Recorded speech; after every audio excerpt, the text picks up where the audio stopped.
بسم اللہ الرحمن الرحیم۔ ہمارے حضور صلی اللہ علیہ وسلم پر جادو کا اثر۔ مدینہ میں ایک جادوگر تھا جس کا نام لبید تھا۔ ایک بار مدینہ کے بہت سے یہودی اس جادوگر کے پاس آئے اور کہنے لگے کہ اے لبید، تم تو دیکھ ہی رہے ہو کہ یہ محمد کیسے اپنے دین کو پھیلاتے جا رہے ہیں۔ ہم لوگوں نے بہت کوشش کی کہ محمد پر جادو کر کے انہیں ان کے کام سے روکے، لیکن ہم اس میں کامیاب نہ ہو سکے۔ اسی لیے اب ہم سب تمہارے پاس آئے ہیں تاکہ تم کچھ پیسے اور اشرفیہ لے کر محمد پر جادو کر دو۔ یہ سن کر اس جادوگر نے کہا کہ ٹھیک ہے، میں اس کام کے لیے تیار ہوں۔ اس زمانے میں ایک یہودی لڑکا ہمارے حضور صلی اللہ علیہ وسلم کی خدمت کیا کرتا تھا۔ ان یہودیوں نے اس لڑکے کو بہلا پھسلا کر حضور صلی اللہ علیہ وسلم کے کچھ بال اور کنگھی کا ایک ٹکڑا اپنے پاس منگوا لیا اور پھر ان دونوں چیزوں کے ذریعے ہمارے حضور پر جادو کروا دیا۔ کہتے ہیں کہ ہمارے حضور پر جو جادو لبید جادوگر کی لڑکیوں نے کیا تھا، انہوں نے ایک دھاگے میں 11 گانٹے لگا کر ان پر جادو کیا اور پھر انہیں کھجور کی ایک لکڑی میں رکھ کر دور جنگل کے ایک کنویں میں ڈال دیا۔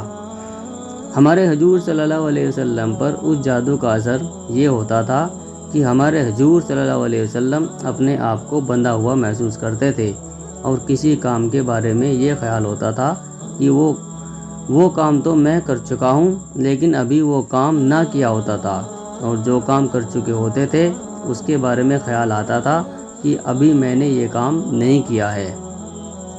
لیکن ان سب کے باوجود جادو کا جو اثر تھا وہ بس آپ کے جسم پر ہی ہلکا پھلکا تھا۔ نبوت میں اس کی وجہ سے کبھی ایسا فرق نہیں پڑا کہ جادو کی وجہ سے آپ نے کوئی غلط بات کہی ہو یا قرآن کی کوئی آیت بھول گئے ہو۔ ایک بار ہمارے حضور صلی اللہ علیہ وسلم حضرت عائشہ کے گھر پر موجود تھے۔ آپ نے خوب دعا کی اور اس کے بعد آپ کو نیند آ گئی اور آپ سو گئے۔ سو کر جب اٹھے تو حضرت عائشہ سے کہنے لگے کہ اے عائشہ، اللہ نے ہماری دعا سن لی ہے۔ حضرت عائشہ نے پوچھا کہ کون سی دعا اے اللہ کے رسول؟ حضور صلی اللہ علیہ وسلم نے فرمایا کہ ابھی خواب میں میرے پاس 2 فرشتے آئے تھے، ان میں سے ایک نے دوسرے سے کہا کہ یہ محمد کو کیا ہوا ہے؟ تو دوسرے نے جواب دیا کہ ان پر جادو کیا گیا ہے۔ پہلے فرشتے نے پوچھا کہ کس نے جادو کیا ہے؟ تو دوسرے فرشتے نے جواب دیا کہ مدینہ کے ایک جادوگر نے ان پر جادو کیا ہے۔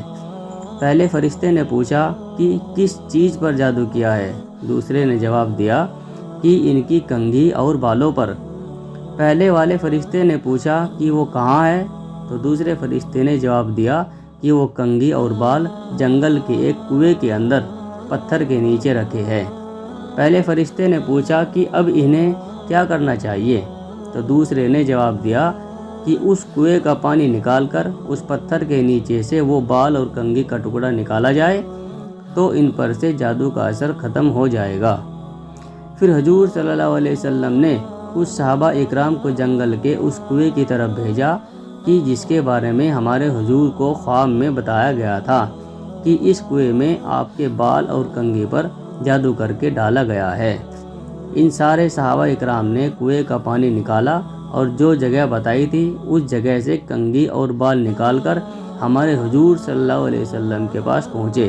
حضرت جبریل علیہ السلام نے ہمارے حضور کو آ کر بتایا کہ سورہ فلق اور سورہ ناس پڑھ کر آپ ان میں سے ایک ایک گانٹھ کھولتے جائے۔ پھر ہمارے حضور نے سورہ فلق اور سورہ ناس پڑھ کر ایک ایک گانٹھ کو کھولا، یہاں تک کہ وہ 11 گانٹیں کھل گئی، اور پھر آپ نے ایسا محسوس کیا کہ جیسے میرے اوپر سے کوئی بوجھ اتر گیا ہو۔ ان سب کے بعد لبید جادوگر کو بلایا گیا اور اس سے پوچھا گیا تو اس نے اپنے جرم کا اقرار کیا کہ ہاں، میں نے ہی آپ پر جادو کیا تھا۔ ہمارے حضور نے اسے معاف کر دیا اور کوئی سزا نہ دی۔